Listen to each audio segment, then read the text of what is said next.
Welcome to the Blurred Channel, everybody. We are still counting down my favorite Star Wars properties as we get ready for the final episode of Season 3 of The Mandalorian. Today we are talking about what comes in at number 4 for me, but is my unequivocally favorite Star Wars movie, The Force Awakens.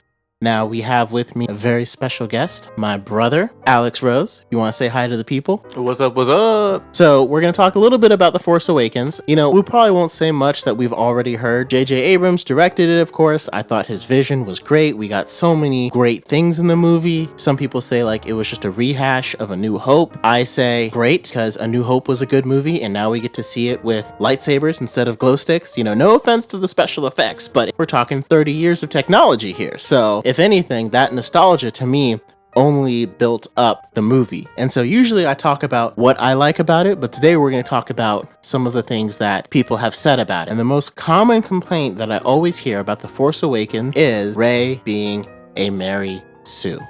I'm about to make some enemies on this one, I'm not gonna lie to you.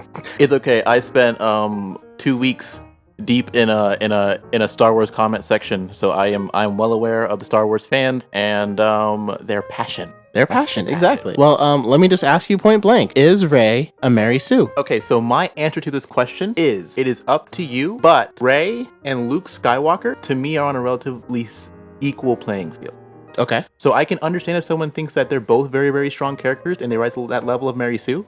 I can understand if someone says that they both aren't that strong, it's just how Star Wars is, they aren't Mary Sues. Fine, I can respect those opinions. But the one that gets me is when people say that Rey is a Mary Sue and Luke is not. So you're saying if Rey is a Mary Sue, then Luke is a Mary Sue as well. Yeah, but if you say, oh, well, Luke wasn't really a Mary Sue, but Rey also, I don't think she's that good either. Fine. I'm fine with that. Okay. In my opinion, to be fair, I think they're both Mary Sues, I would say. You kind of think they are. Okay. Yeah. So why do you think that if Rey is a Mary Sue, then Luke has to be a Mary Sue as well? It's just because most of the feats that I've seen people cite are very equivalent to stuff that Luke's done. Okay.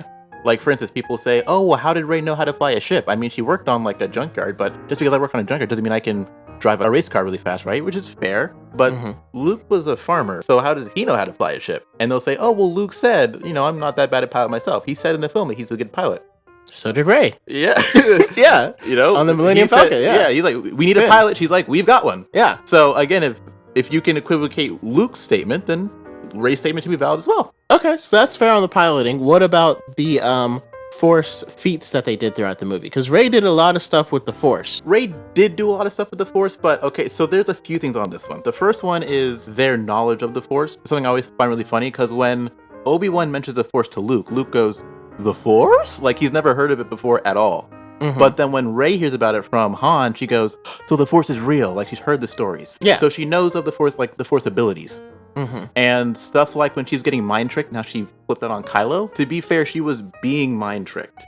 So it's not unfeasible to me that she could turn that around on someone. Just like how Professor X dived into Apocalypse's mind, and Apocalypse turned that on him. Now Apocalypse isn't a He's not a telepath. Thank you. Yeah. But because Professor X went into his mind, he was able to fight him there. Yeah, and you know, Apocalypse has the propensity for mutant abilities based upon his powers.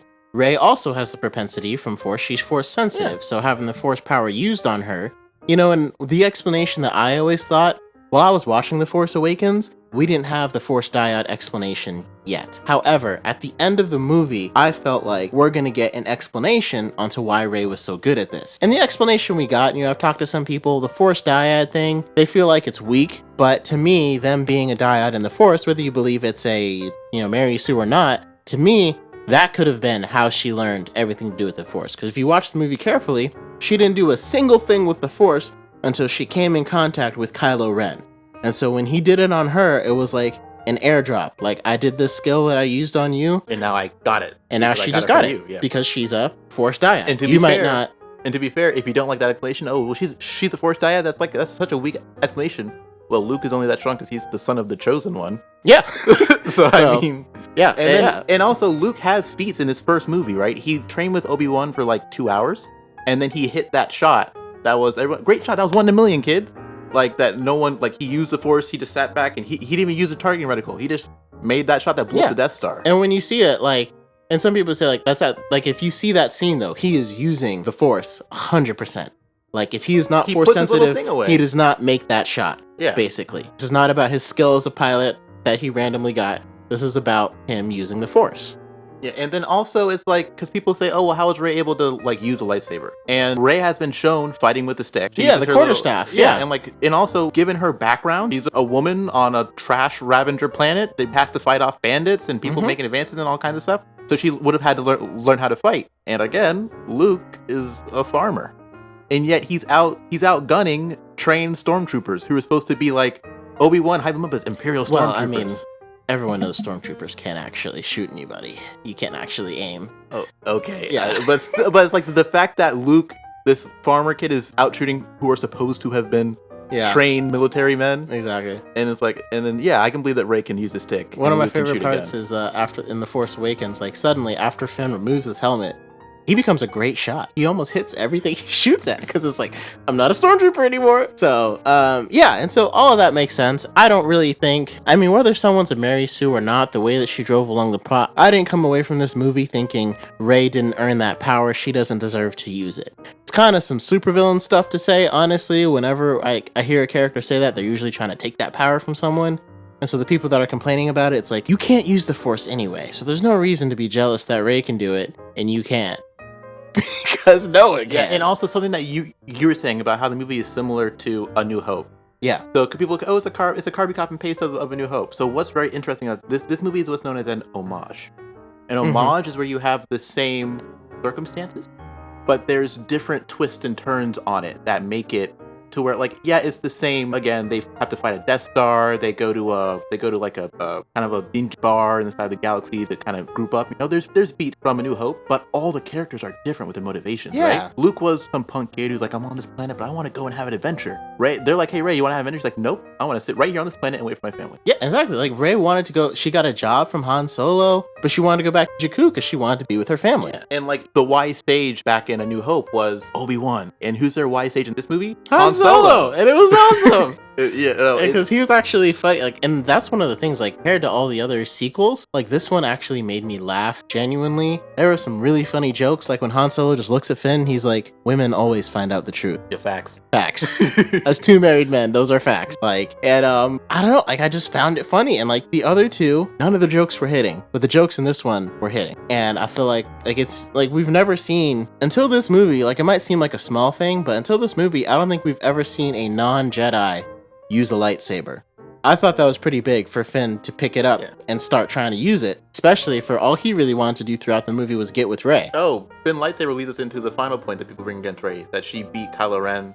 Oh yeah, with the lightsaber battle, yeah. Which, I mean, you mentioned the quarterstaff. Yeah, but I think the main thing that I don't know if people like didn't see it happen, because the fact that he was bleeding out before their eyes. He was shot by a Wookiee bowcaster, a weapon that when it hit people, they went out of their way in the movie to show how powerful this weapon is, so that when they shoot Kylo with it, it's like they covered themselves. They're like, this weapon exploded, fools. I'm honestly surprised that Kylo didn't just die from getting, you know. And like, he probably only didn't because Chewie wasn't able to get the right shot because it was starting to get dark in there. And you know, it hit his side, not his heart, right? But like, I don't know if you've ever been like shot before, but it's a little hard to fight. So yeah, it's like next time it's like, okay, so sure, maybe a fencing instructor, one of the best in the world. I might not be able to do that well again, but I'm gonna pick up a sword. You're gonna bring a gun to a sword fight, and then I'm gonna shoot him in the stomach, and then we're gonna see how well we do. Yeah, and also this is something that people. I mean, he got shot, but he was also very, very mentally compromised because he just killed Han. He killed his dad, and his feelings were all over the place after that. Yeah, and also, I thought the fact that it was called The Force Awakens and the way the Force literally called Rey to the lightsaber, like, again, the Force could have just saw the great disturbance and chose Rey to help correct it. I don't know, I just didn't really find it upsetting. I mean, he was shot in the stomach, so... And one thing, too, not to jump ahead to later movies, but just to so I give my full perspective here on J.J. Abrams. He's a good director, but... if you've seen some of his stuff, like Alias, like Lost, talk about Lost all the time, he's very good at throwing mysteries up in the air.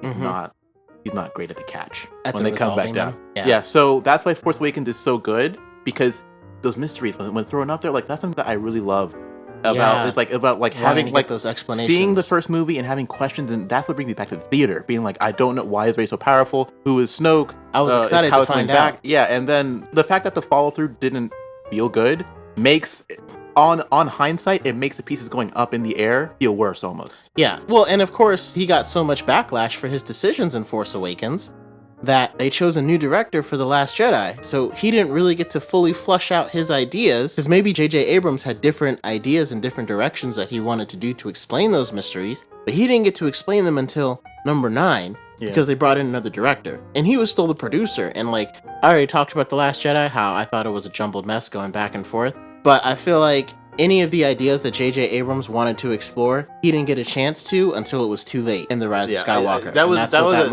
I don't understand how Disney, the same company that got to Endgame, didn't think it'd be a good idea to write a full narrative for the Star Wars sequel trilogy. And that's what you start to realize. It's like, I don't know if J.J. Abrams had already wrote out all 3 movies, but you could easily tell that when The Last Jedi came out, whatever he had decided was going to kind of go into the sequel, they just crumpled up and tossed it away and started all over.